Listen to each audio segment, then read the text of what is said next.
Okay, good morning everybody, welcome. Thank you all for coming. I would like to thank our sponsors for 2024 for the academic year. The Shirim is sponsored לעילוי, נשמת, ברנה, בנדית, and וזליג ben Kallman עליהם השלום. We are grateful for that sponsorship for the year. And I'd like to ask you, please, remind you to turn off your phones. We've had a pretty good run actually recently. We've had a few weeks without any jingles. So we'll see if we can keep that up. Just thinking ahead a little bit, we have two more shirim before Pesach. And I like to turn to Pesach topics.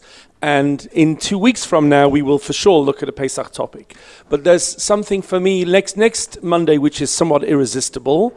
And I hope that we'll actually have a lot of fun with it. Next Monday is Rosh Chodesh, Erev Rosh Chodesh Nisan. And it is also a day on which there is a major solar eclipse happening across North America.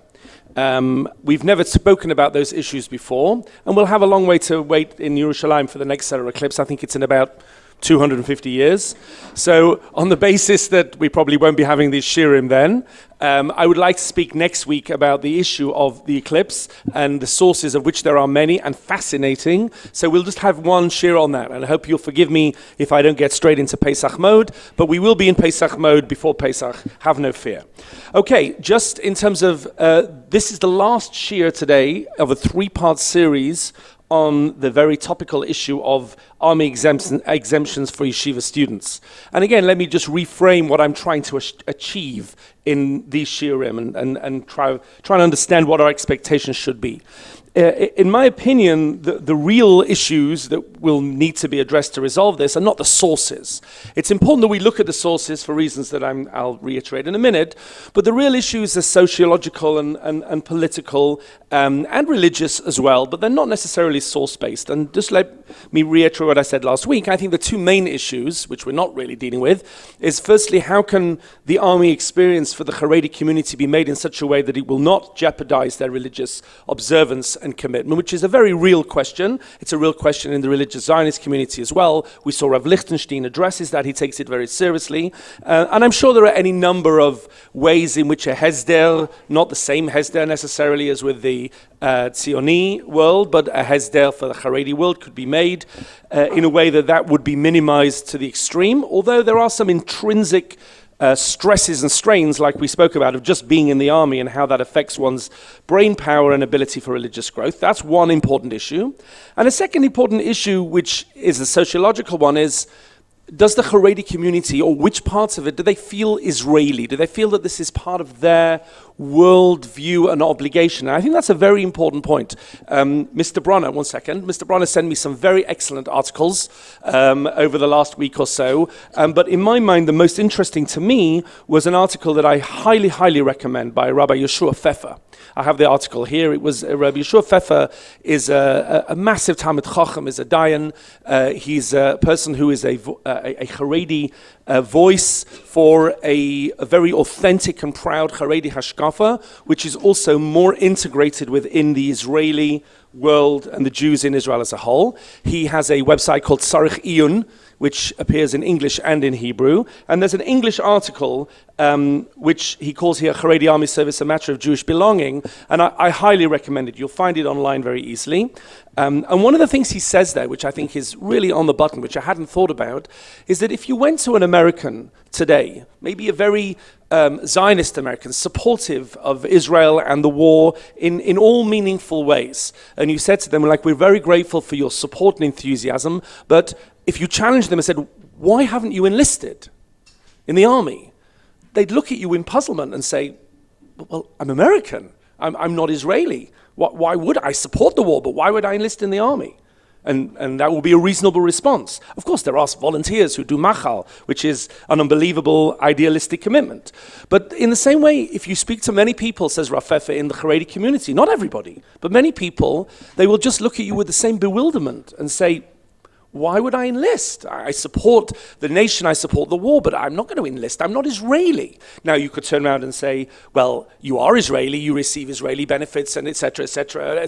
Okay, I'm not justifying that response, but understanding that response is part of the way that we can actually go towards addressing it. And I see that very much when I mix quite personally in the Haredi community quite a lot. And I think that is a response which people have. And it's a question of educating people to try and understand whether there's another way of looking at it. But I recommend that article. But we're not really dealing with those issues, although they're the most important issues.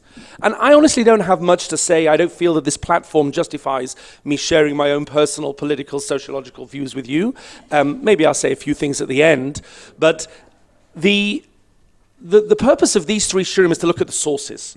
And by the time we finish this sheet, we'll have seen 120 or more, of which I'd say half are classic, traditional sources, as opposed to modern analysis. And I think it's important to look at these sources because of two things. Sometimes people tell me from the more Haredi perspective, well, why are you arguing with this? The Torah clearly says it's also to draft Talmidei Chachamim. It's clear in the sources. And the answer is there is definitely an argument to be made from the sources, and we'll see more today, that there is a legitimacy to a limited exemption of Torah scholars in certain situations, but it doesn't spread necessarily to 66,000 people who are all claiming that exemption, and it doesn't necessarily apply in the circumstances we find ourselves in right today. On the other hand, I've heard people from the more Dati-Lumi side of things quite angrily say, why are they doing this? There are no sources. They're not, it's not correct. There's not HALACHA.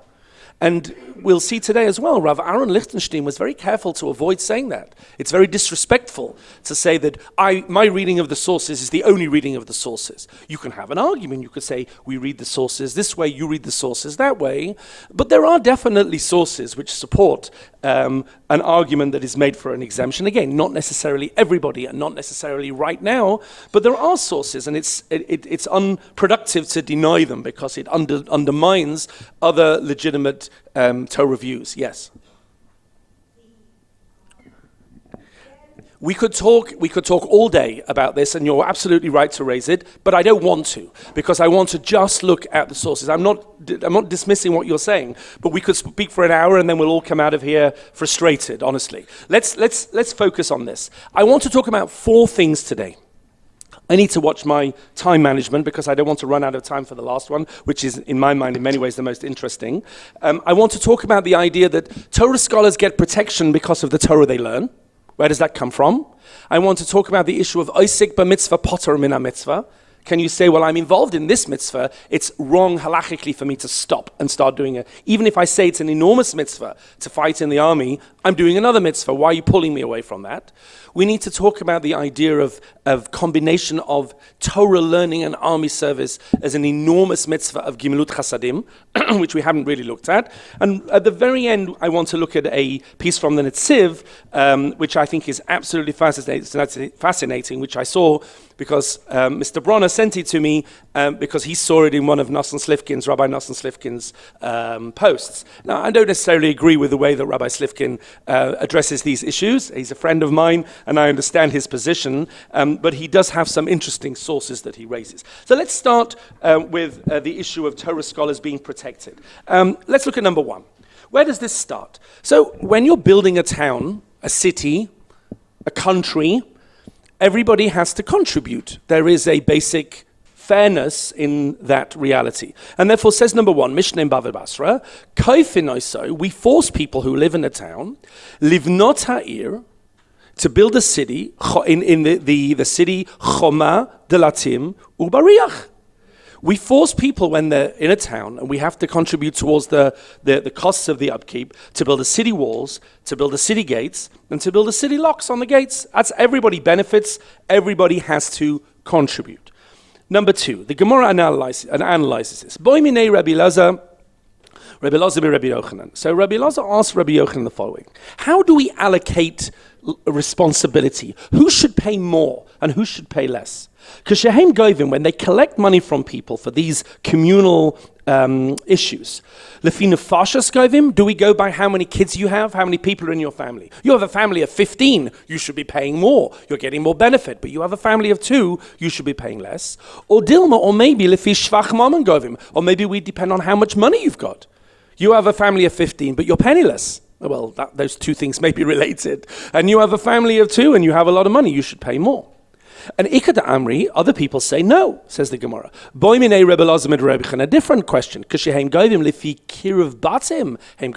we charge more to the people closer to the walls because they're getting more benefit? If a bandit were to break through and rob the first house he could come to, so the people who are at the edge get the most protection. Or Dilma Lifi Mammon, or do we again assess it on money? So just in terms of trying to work out the fair approach, the Gemara is keen on this. Rabbi Yehuda Nasiya, who was the Nasi of the Jewish people, Rama Deshura Adar, he imposed a tax to build the wall, but he imposed it on the rabbis as well. The rabbis of the town. Amar Reish Lakish, and Reish Lakish objected. And he said, Rabbanon loy tzrichi netirusa. And here's the key line. The rabbis shouldn't pay because the rabbis don't get any benefit. They don't need protecting because their Torah will protect them. So why are you asking them to pay? Dichsiv, and he brings a proof text, Reish Lakish. Aspareim mechol yirbun. I number them and they're greater than the sand. They're greater than the grains of sand. What is God numbering in this posuk in Tehillim? Hachika'ama. This is what's saying. It's saying in Tehillim. Asaprem lemasim shel tzadikim. I am looking at the acts of the tzadikim, michal yirbum, and they are more even than the sand. V'kal v'chomer, says the Gemara. This is all the more so. Ma chol shemuat, even though chol, which is very small, megin al hayam, a sandbank can protect against the sea. Ma'aseim shel tzadikim shehem merubim, the acts of the tzadikim which are so much greater. Lo kol sheken shemeginim aleim, won't they even more so protect them? By the way, I would just mention here that the word used for these people is tzadikim. Tzadikim. Now, tzadikim is quite a strong word. It's not just everybody. It's the masim of the tzadikim that protect them. They shouldn't have to pay. When Rabbi Yochanan heard about this, Amalei, he said, look, I have another source. My time aloi time. Why didn't you bring from this? Ani choma. This is quite Hanukkah-related stuff. Ani choma. V'shadai kemigdalot, I am like a wall and my breasts are like the towers. Ani choma, zot Torah, that is the Torah. Torah is a wall. V'shadai kemigdalot, and my breasts are like the towers, the ramparts. Ele talmidei chachamim. They get a protection. Their wall is their Torah. Here, by the way, it says talmidei chachamim, not tzadikim. Now you might say, well, they should be the same thing. But maybe not always. So there is a clear idea. The rabbis don't have to pay. Although it's interesting, Rabbi Yehuda Nasiya didn't agree with this. He charged the rabbis. He obviously has a different position. And I brought you the continuation of that Gemara because I think this is a Gemara with something of a sense of humor. People say, well, is there humor in the Gemara? The answer is yes, there is, but it's just very old. Okay? So let's have a look at number 3. I'm a Rebbe. Rebbe laments, living in the 2nd, 3rd century. Ein puranois bala olam ela b'shvil amei haaretz. Punishment comes to the world because of amei haaretz. Now, who are amei haaretz? We tend to use the word amei haaretz today to mean people who are ignorant, who haven't learned. That's not how Chazal learns it. Chazal learn it as people who have a negative attitude, who sit around all day long sort of saying, whoa, what do the rabbis do anyway? Just think of more chumras to make our lives more difficult. It's an attitude problem, an am haaretz. Why do the am haaretz cause us all these problems? He says, here's the case. Kahu demei kalila. There was a tax by the Romans, Rashi says, to make a crown for the emperor or the governor. They put money on the Jews, they taxed them. Deshadu ataveria. And they put the money on Tiberia. Tiberia has to pay for this. Also, lakame the Rebbe. So the women of Tiberia, maybe just the men, but the people of Tiberia came before Rebbe. And they said, Leisvu rabbanon b'hadan. You have to tax the rabbis as well. Shivyon banetel. You must tax the rabbis. How come the rabbis get off this? They have to pay. So Amalahu, he said to them, no, I'm not doing that. I'm not taxing the rabbis. I don't believe in it. Amrule, they said, Arukinan, we leave and see what you'll do then. Amalei, he said, Aruku, so leave. see, don't threaten me. So Arku Palakaihan, so half of them left the town. So Dalia Palga, so then the Romans said, oh, it's only half the town left, so we'll reduce it by a half. Okay, so they reduced it by a half. So Asu Han Palka, so the half that was left, Kamei Rebbe, came in front of Rebbe, Amrule, and they said to him, Leis for Rabbanim Bahadan, we insist that the rabbis have to pay. Amalahu, he said to them, lo. So Arukinan, they said, we'll leave. Aruku, so leave. So they all left. Aruku Kulam, Pashmi hahu koves, apart from one launderer who was the Nebuch that was left in the town. He was left, him and the rabbis. So Shadia koves, so the Romans put the whole of the tax on this one launderer. Okay? So what? So Ara koves, so he ran away as well. So now there's nobody. So Pakar Klila, so then they just cancelled. They said, these Jews, they're just a pain in the neck. We just cancel the whole thing. Nobody's left. Nobody's going to pay. So I'm a Rabbi. So Rabbi says, you see, Re'item she'ein puranas bala'olam ela bishvil amei haaretz. It's all about people demonstrating the rabbis have to pay. The rabbis have to be part of this. I bring you this Gemara because I really believe that there is a genetic trauma it's sort of embedded within the Jewish people of this attitude about, are the rabbis paying their way? Are they giving their fair contribution? This is not something, I know we tend to think our modern day just came out of nowhere. There's a lot of history. There's a lot of baggage. Even just 150, 200 years ago when the Russians were demanding that people sent the boys to the Russian army, and it wasn't like the IDF. They went for 25 years. Many of them never came back. And if they came back, they weren't the same people. And in many cases, it was the rabbis of the town who had to decide who goes, who doesn't go.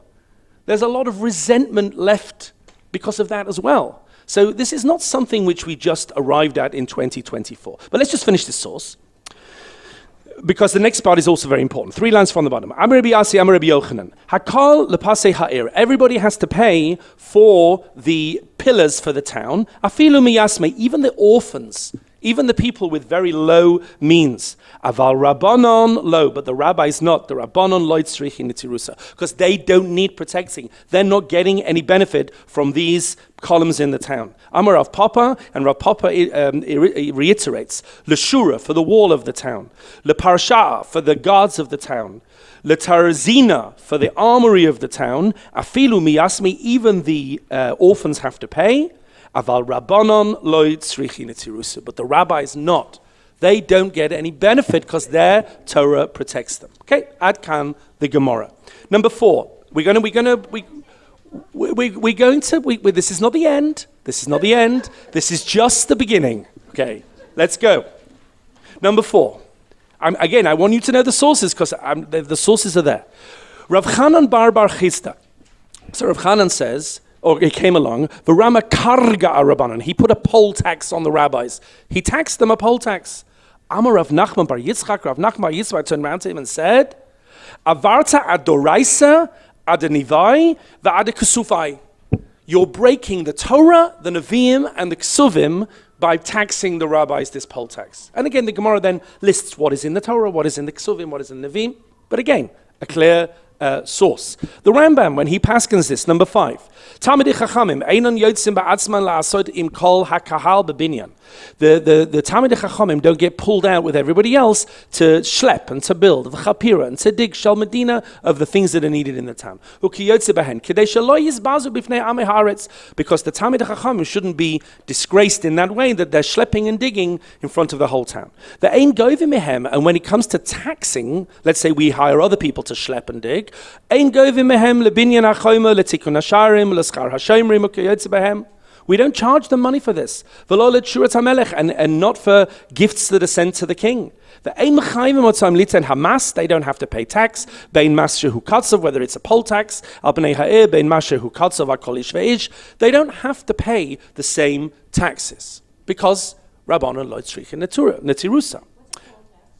A poll tax is where you charge the same amount for each person, for one person. Meaning we're not going based on your finances.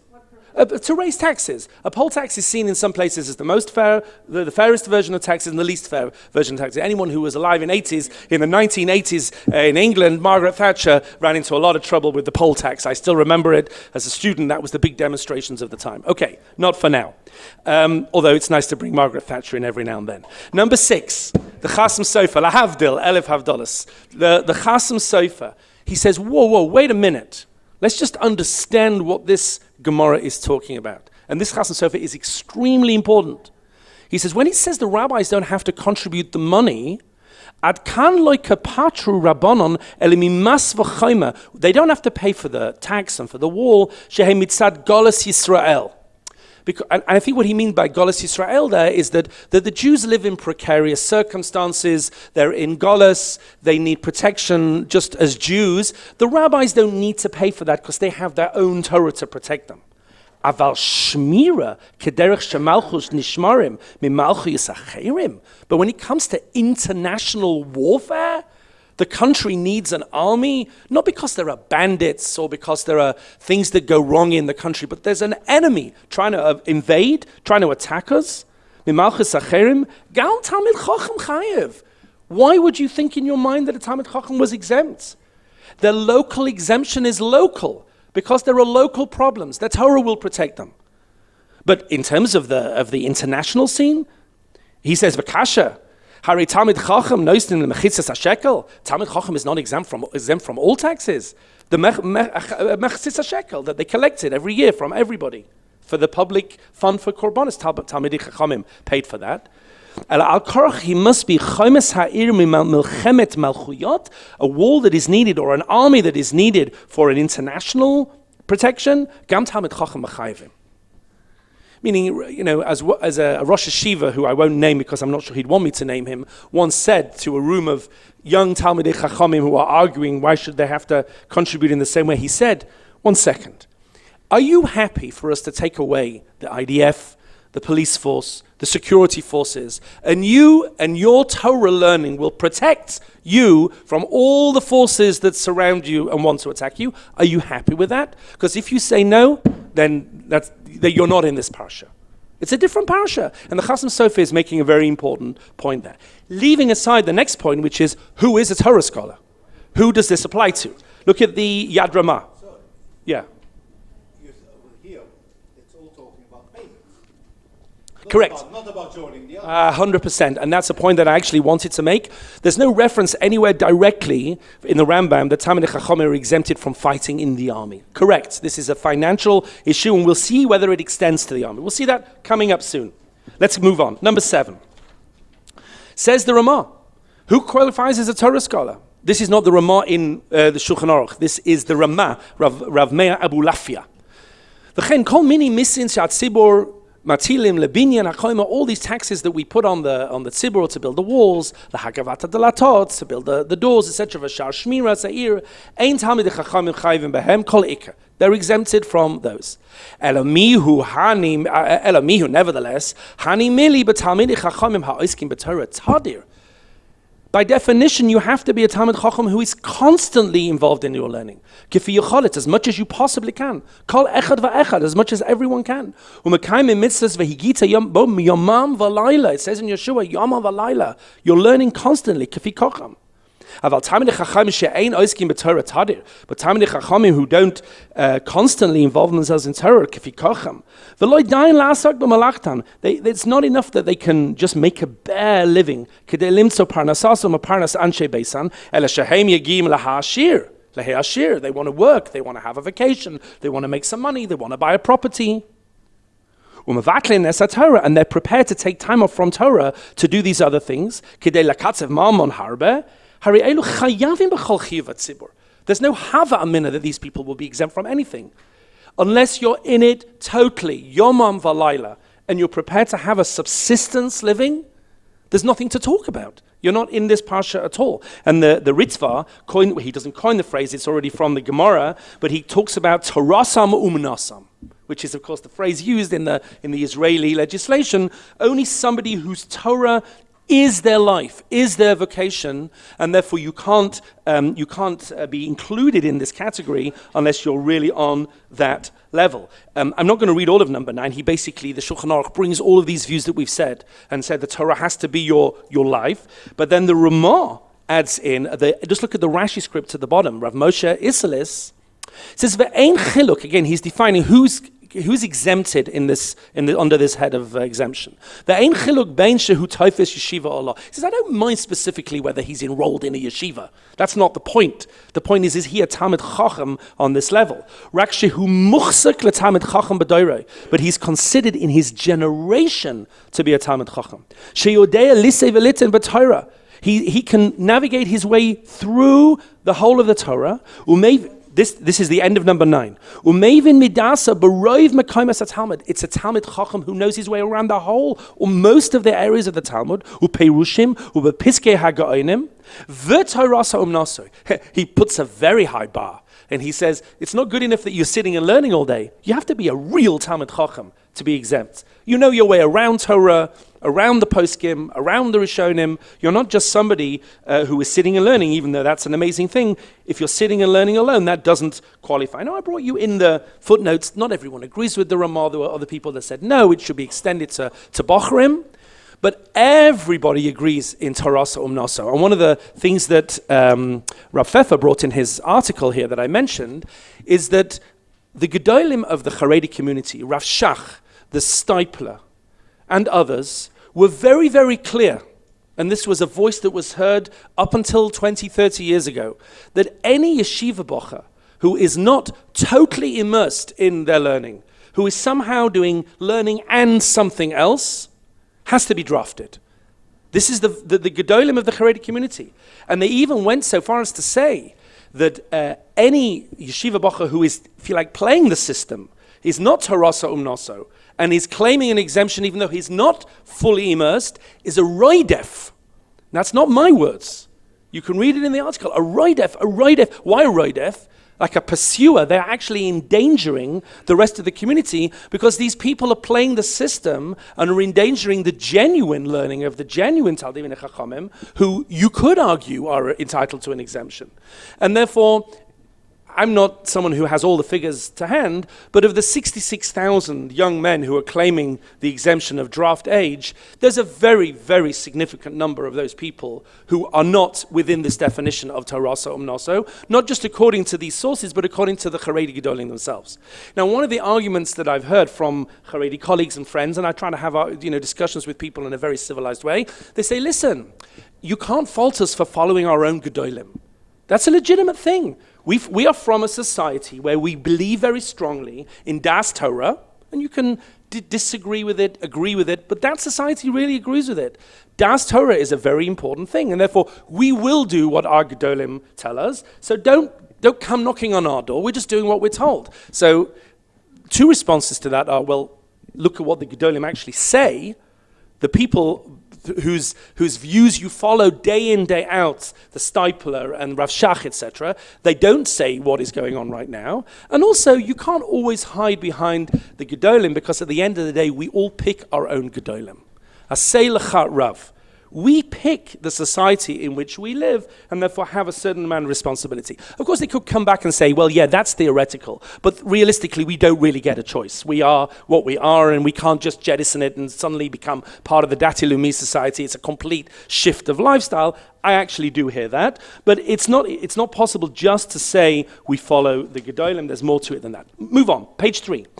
Very quickly, I want to just deal with this issue of the army exemption, because Itamar quite correctly said that what we've seen so far does not necessarily extend to the army, although there were poskim who clearly thought it did. Look in number 11. Let's leave the Chasam Sofer in number 10. He's talking about Bochurim being recruited into the Austro-Hungarian army, where he says they don't have to go. But look at number 11.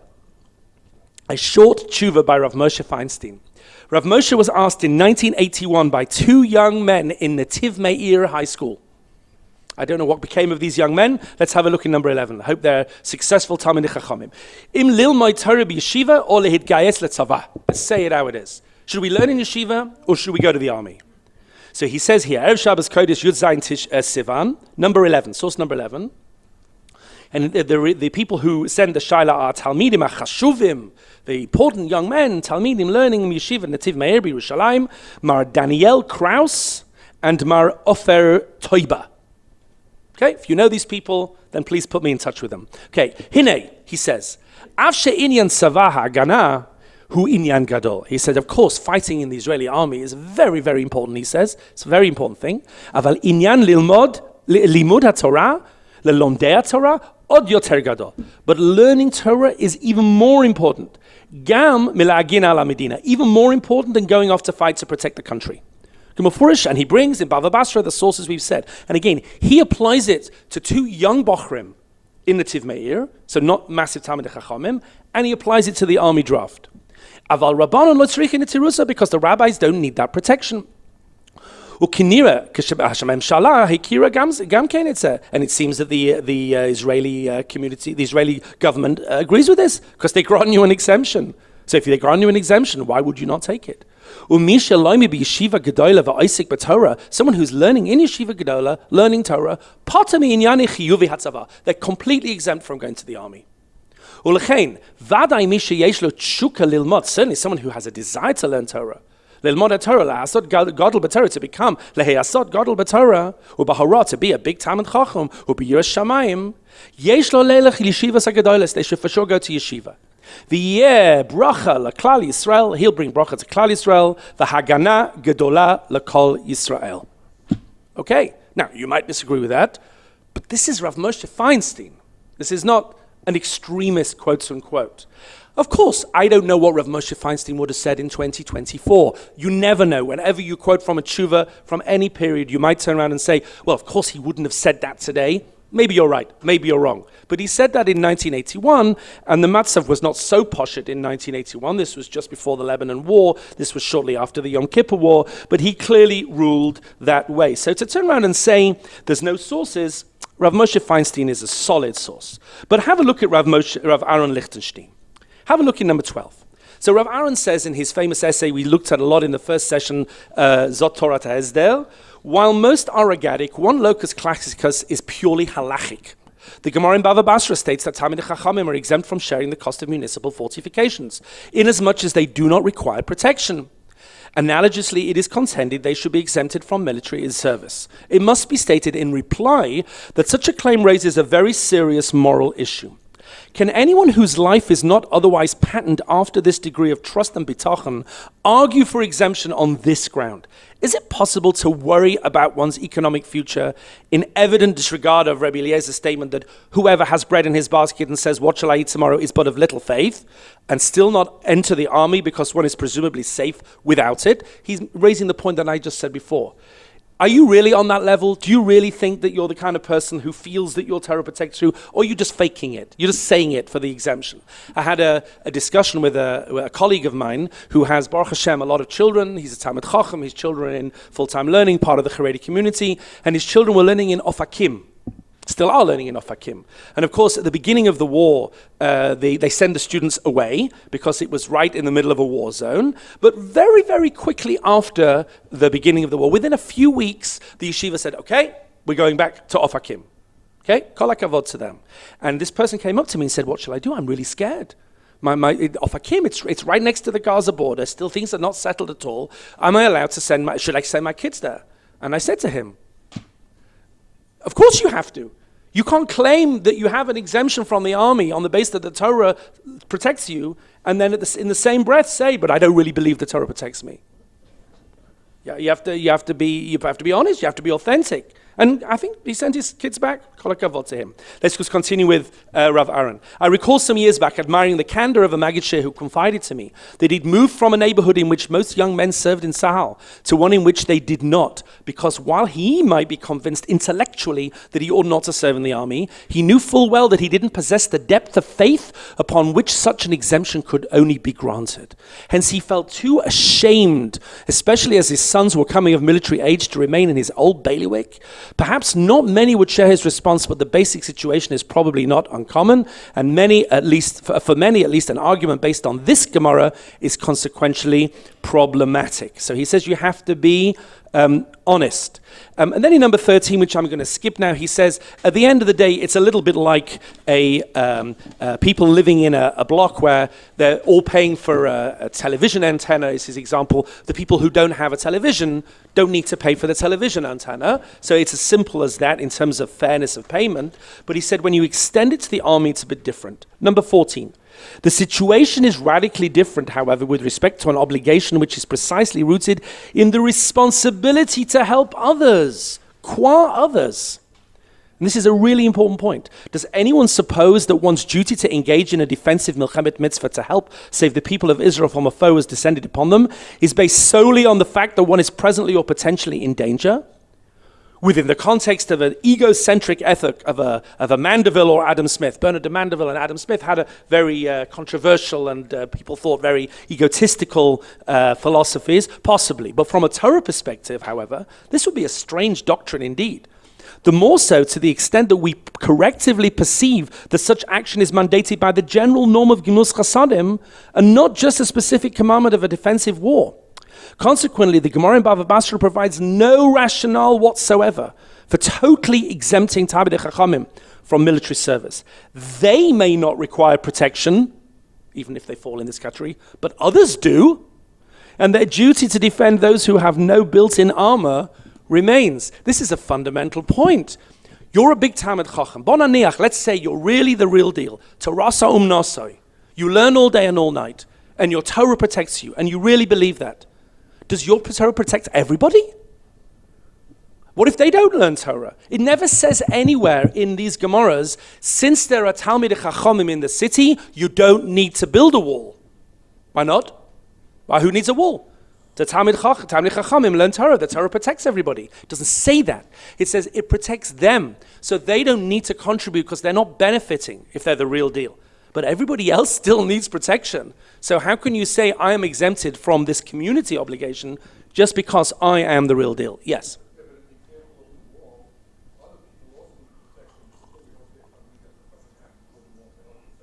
That's what I said. That's what I just said, I think. Yeah, they're exempted. They're exempted from contributing to the wall, correct.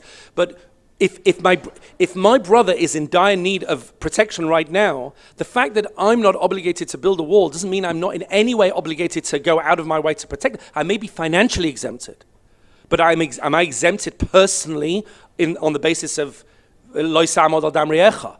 The mitzvah lo samod al dam re'echa, not to stand by while others are suffering, is not exempted by the fact that you have a financial patur from paying for this wall. They're two different things, says Rav Aaron. And your point, one second, about Hitler, Yamach Shemoy, is number 15. This was written by Rabbi Zevin 3 years after the Holocaust, where Rabbi Zevin called out against the Rabbonim in Yerushalayim who were saying that the Talmidei Chachamim didn't need to go to the army. Rabbis do not need protection?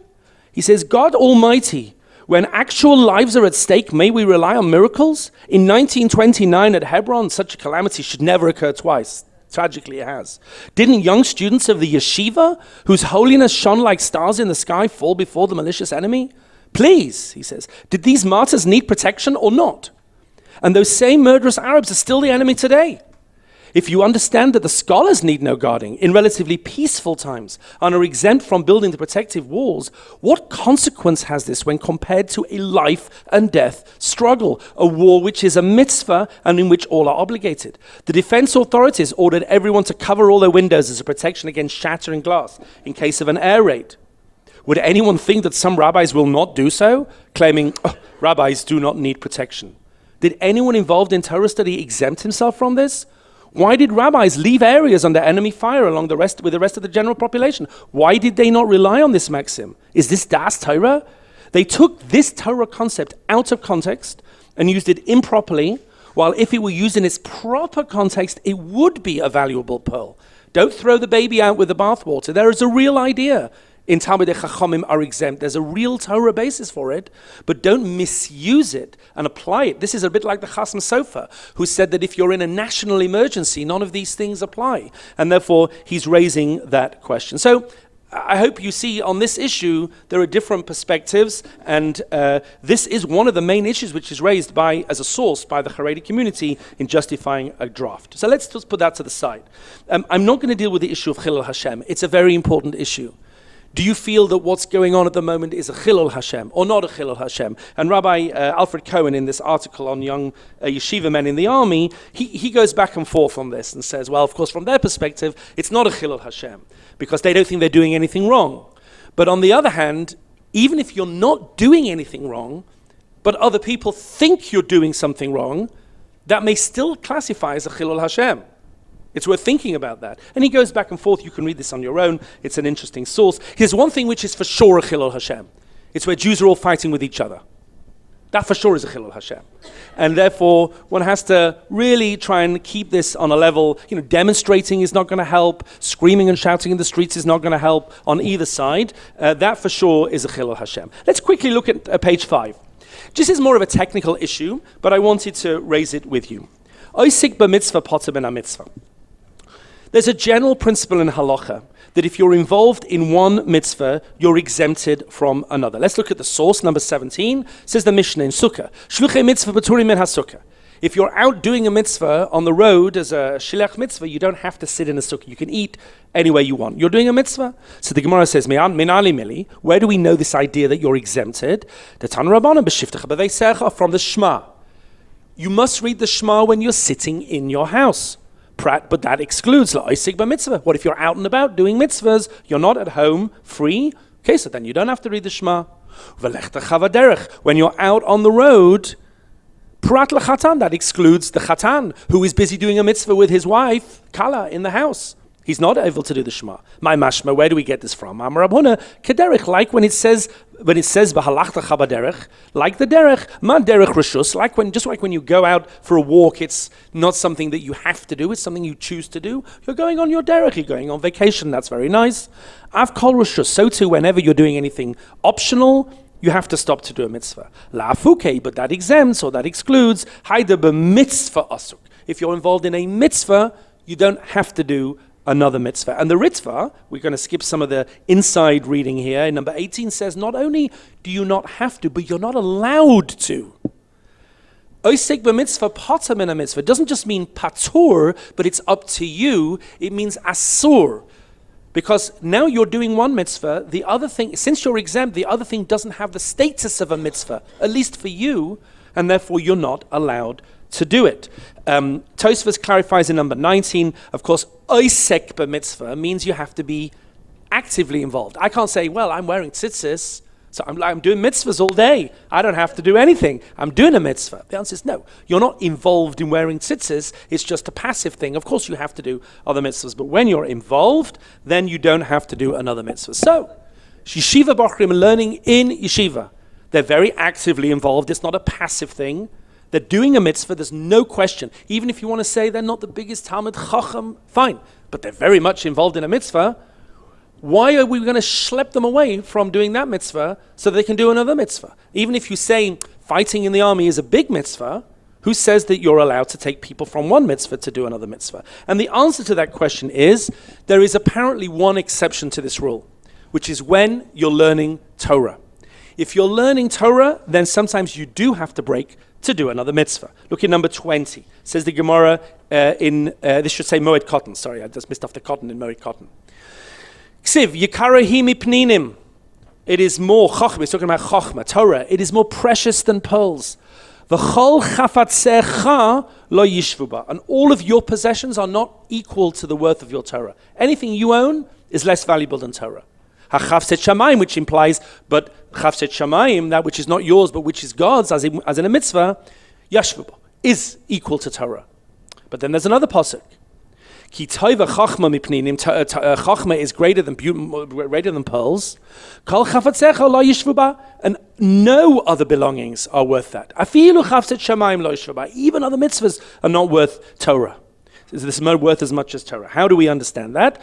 Kan b'mitzvah she'ev shelasos al yidei acherim, and here's the key: if the mitzvah can be done by other people, so then your Torah is more important. But kan b'mitzvah she'ev shelasos al yidei acherim, but if the other mitzvah cannot be done by other people, then you have to stop learning and do it. Meaning, generally with a mitzvah, it doesn't matter who else is available. If I'm doing a mitzvah, I don't have to stop and do another mitzvah. With Torah, it depends. If I'm the only person that could do this other mitzvah, I have to stop and do the other mitzvah. If others can do it, I don't have to stop. The Meiri, which I didn't put on the sheet, says the rationale is that the purpose of Torah, or one of the purposes, is to learn so that you will be able to do mitzvahs. What's the point of learning all day long, and when a mitzvah comes along that no one else can do, you just ignore it? Your learning is to train you to do mitzvahs, amongst other things. So you have to break off. And that's why, and that's in the Rambam. He encodes it in number 21. Ha'ilafanav asiyas mitzvah, the Talmud Torah, if you have a mitzvah that can be done and also Torah to be learned, if you can find other people to do the mitzvah, lo yafsik talmudo, you can't break off from your learning. Ve'im lav, and if there's nobody else, and look at these words carefully, yaseh mitzvah, he should stop learning, do the mitzvah, ve'yachzor letalmudoi, and come back afterwards to his Torah. Now, there are those that want to say that only if you'll be able to come back to your Torah learning should you stop, according to the Rambam, to do the mitzvah. But what if I'm going to do this mitzvah, and this mitzvah is going to take me off in a direction where I'm actually not in the end going to come back and learn, but either because I won't have time or because I won't want it anymore. So maybe then you don't have to stop the learning, because the Rambam is very clear. You have to stop because no one else can do it, but only if you can come back and learn. And there are other Rambams which seem to say other things, but that's the parameters of our debate. So let's work out how this works. Pop over to number 6, page number 6. Again, I'm making sure that I've got time to do the things that I need to do. So there are a number of counter arguments to this. You could turn around and say, okay, I'm learning in yeshiva, I don't have to stop learning because the mitzvah can be done by somebody else. So is that true? First of all, you could turn around and say, well, maybe that was true until October the 7th. Meaning, why have we let this slip in society over the last 30 years? Because I think a lot of people, maybe even the army, have been saying, you know something, we're moving towards a situation where we won't really need such a big army. We rely a lot on technology. We'll need a small standing army like the British have, like the Americans have, and we don't really need the Haredi community in the army. So why cause such a machlokas when probably it won't even be necessary? All that has changed overnight. The army now says we're fighting a war on 9 fronts. We're fighting a war on 9 fronts. I'm not going to go through all the fronts. And every single person is needed. And it's not just propaganda, because they're pulling out recruits, trainees from mechinas before they're properly trained and pushing them into the front lines. They're pulling miluimnikim back from their families. When miluimnikim are very, very expensive. They have to pay them a load of money, and they don't earn and pay tax in their jobs. You would only bring in miluimnikim if you really, really needed to. There is no reason to do it unless it's absolutely necessary. So maybe you can't say the mitzvah can be done by everybody. It needs you, because we need more people. That's number one. Number two, who says that it's okay to say someone else can do it if that someone else doesn't want to do it and they want you to do it? Is that the same? Meaning, I assume if everybody's happy, he'll do the mitzvah, I'll sit and learn. But what if everybody's not happy? Is that the same? And also, a very important point, who says that the best people to fight in the army are the people who are not the Talmidei Chachamim, who are not the people learning Torah? Dafka, when you send, according to the Torah, when you send back the people from who shouldn't be fighting, the people you send back are the people who don't do mitzvahs. You want the people who do mitzvahs in the front lines. So it's very hard for a Talmid Chacham to say someone else could do this mitzvah, because maybe you're the person to do it. We want you because you're the Talmid Chacham. Dafka. Interesting. So it's not so easy to rely on this either. 2 more things. Chesed. Somebody asked last week, what about the Ahavta l'recha kamocha? And the answer is, that is actually a very important point. There is an interpersonal dimension to this, which is unbelievably important. The famous line of Moshe to Bnei Gad and Bnei Reuven, 26. Vayomer Moshe levnei Gad uvnei Reuven, ha'achechem yavo lemilchama va'atem teshvu po. Your brothers are going to go to war, and you're going to stay here? And the Netziv explains in number 27 that your brothers endangered their lives so that you could inherit your portion. It wasn't just you that fought for Ava Hayar and for Transjordan. Everybody fought and everybody risked so that you could live here. Now you're going to tell them that you're not going to fight for their portion? How can you do that? The Netziv says, Ze avla neged Yisrael. This is a terrible injustice against the Jewish people. When they fought for you and you won't fight for them? And Rav Lichtenstein brings this out in a lot of depth. Number 28. The halachic rationale for Hesder does not, as some mistakenly assume, rest solely on the mitzvah of waging defensive war. If that were the case, one might conceivably argue that halachically 16 months of army service was too high a price to pay for the performance of a single commandment. Meaning, milchemes mitzvah, fine. But who says that even that is enough to justify taking you away from learning? Even the Hesder boys. The rationale rather rests on A, the simple need for physical survival. And of course, Rav Lichtenstein wrote this in 1981. And B, the fact that military service is often the fullest manifestation of a far broader value. Gimelus chasadim, the empathetic concern for others and action on their behalf. This element, defined by Chazal as one of the three cardinal foundations of the world, is the basis of Jewish social ethics, and its realization, even at some cost to the single-minded development of Torah scholarship, is virtually imperative. And this is something which I don't think anyone out there in the Haredi community has perhaps internalized in this way, because they're not reading. I'm not saying anybody is wrong. The Haredi community has lots of different people doing lots of different things. But Rav Lichtenstein is not standard reading. I wonder whether people have really internalized that it's not that we're taking you away from a mitzvah to take out the garbage. And that's why I said last week, Shivyon Manetel is a terrible expression. No religiously sensitized person should ever use the expression Shivyon Banetel. We don't believe in equality. We talked about that last week. And to see the army service as a burden is a disgrace. But the idea that army service combined with Torah learning is actually a much bigger mitzvah? Have you thought about that? Have people thought that through? Maybe they didn't really internalize that. Look in number 29. This is a source from Avodah Zarah. Fascinating source, which Rav Lichtenstein also quotes. Tana Rabbanan, Kishenitpasu Rebbe Elazar ben Parta Rebbe Chanina ben Teradion. Rebbe Elazar ben Parta and Rebbe Chanina ben Teradion were captured by the Romans. You'll remember Rebbe Chanina ben Teradion was killed for teaching Torah in public. He was the father of Bruria.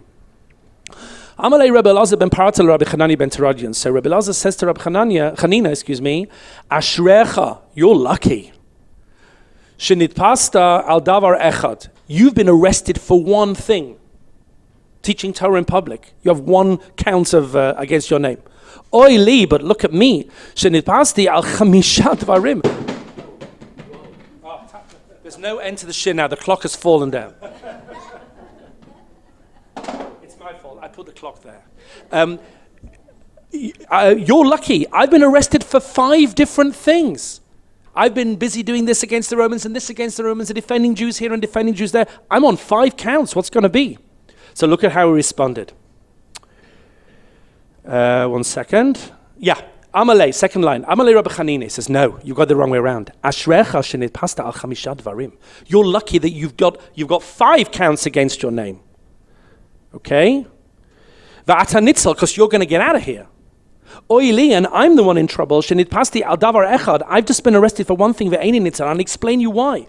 She'ata asakta b'Torah ugumilus chasadim. Because you've been arrested for teaching Torah and running around to help the Jewish community against the Romans. Ve'ani lo asakti ela b'Torah bilvad. And all I did, big as it is, was teach Torah. You've been involved in protecting the community. Rav Huna says, Da'amar Rav Huna, Kala Isik B'Torah Bilvad, anyone who devotes their life to only learning Torah, Doime Kamisha Eilo Eloha, is like someone who has no God. Look at the pasuk, Shnei Amar, V'yamim Rabim LiYisrael, there were many days in Israel, says Divrei HaYamim, Laloi Elokei Emes, they lacking a God. Sometimes they lacked a God. Ulaloi Kohen Moira. Sometimes they lacked a Kohen to teach them. Ulaloi Torah. And sometimes they lacked Torah. Mailaloi Elokei Emes. What does it mean that they lacked God but didn't lack Torah? Meaning sometimes they lacked God but they had Torah. What does that mean? Shekala Oisik b'Torah bilvad domishi k'misha ein lo elaha. Now what does this mean? Obviously it's a balance. Rabbi Chanina ben Teradion also did chesed. Well, he never did chesed. He just turned everybody away. He only taught Torah. Of course not. He also did chesed. And the Haredi community for sure does enormous amounts of chesed, unbelievable amounts of chesed. And other communities also do chesed. But that doesn't give you a patur. Because chesed and Torah learning together, if you really combine them in a meaningful way, says that is a much higher level than someone who does whatever chesed they do, but their main focus is learning Torah. Now, okay, maybe you'll say, well, for some people it should be this, and for some people it should be that. Also answer it. Okay, that's something I thought you might be interested in. Let's just go look at the final thing. And again, I saw this, Mr. Brana sent me this source, and I'm really grateful that he did. Yisachar are the Talmidei Chachamim, right? We know Yisachar, Chazal, see, they are the tribe that learns Torah. Look at what Yaakov says about them. Number 31. Yisachar Chamor Garim. Yisachar is a strong-boned donkey. Roivetz bein hamishpatayim, and he is lying between the boundaries. Vayar menucha kitov, he saw menucha, that it was good. Ve'et haaretz kinama, and he saw the land, that it was great. Vayat shichmo lisbol, and he bent his shoulder to bear the burdens. Vayihi lemas oved, and he became a laborer. What's going on? Such a complicated pasuk. So the Netziv, on that pasuk, he says, this is the story. Yisachar were the Talmidei Chachamim. And before there was a king in Israel, you can read this on your own, I haven't time to read it all inside. Before there was a king in Israel, they relied on each tribe to do the decent thing. And if you remember Shirat Devorah, she criticizes some tribes. You didn't step up to the plate. Every tribe had to send people. Yisachar said, you know something, we don't really do war. We learn Torah. We're not really soldiers. That Torah is what we do. And he quotes from in Divrei Hayamim, when David HaMelech called on the tribes, again, before he was the king, he called on the tribes to come to Hebron to support him. So this tribe sent 50,000, and this tribe sent 30,000, and 20,000, and 10,000. Yisachar sent 200 people. He said, oh, but they're Talmidei Chachamim. And David said, that's not how it works. You can't turn up with 200 people. We need you. And David recruited them to the war. And eventually Yisachar realized that, okay, you know, if you like, not kicking and screaming, but reluctantly, because he interprets these psukim, vayar menucha kitayv. They enjoyed the menucha of what? The menucha of being in the Beis Medrash, learning Torah. They said, we're not going to be dragged out to fight in the battle. So David says, no, that's not how it works. And eventually, Yaakov says, you'll put your shoulder to the mill and you'll push with everybody else. Because you have to. You can't just say, we learn Torah and we don't do anything else. And finally, just look at the last source in 33 and 34. And this I do want to read inside. When Moshe Rabbeinu gives the brachas to the tribes, L'zvulun ama samach zvulun b'tzeisecha, v'yisachar ba'OHALACHA. Very famous, Yisachar Zvulun. So what do most people say? Yisachar learns Torah, and Zvulun goes out to business. When I used to be a lawyer, and people used to come collect money from my house when they thought I had something meaningful to give them, they often used to say to me, oh, Yisachar Zvulun. You'll give me support, and I'll learn Torah, and you'll give me your name, and I'll learn Torah for you, and beautiful. And you can do a whole Yisachar Zvulun contract. Although, I'm not sure how it works the other way. If I make a loss, do you take half my loss as well? Okay, that's a separate question. It's a real question. The Netziv says, no, you've got the wrong pshat. It's not about business. It's about the army. Number 34. La'olam zot al Yisrael. This is how the Jews did it. B'shah sheyotzim le'milchama, when they went out to war, miyachdim anashim leTorah u'tefillah. They appointed people to go out to war, to learn and to daven at war. Kol hayom sheyotzin in haloichmim. They went out to the front lines with the warriors. These Talmidei Chachamim. La'ohalei hasadeh. They camped out in Khan Yunis, and they camped out in Rafiach. They camped out where the war is. Kudeitza barabba, he quotes Bamidbar Rabbah in Rosh Perik Matos. Okay, Shebemilchemes Midyan lakhu yud beis elef letefillah v'sham shinenu cherev l'shonim b'kol haTorah. They took 12,000 Jews out to fight, and they took 12,000 out to learn and daven, to the front lines. A soldier for a soldier, one to fight, one to learn. V'zeu birkas Moshe. That's the bracha of Moshe. Happy are the commandos that go out to fight. And happy is Yisachar who go out to the war to sit and learn at the war. The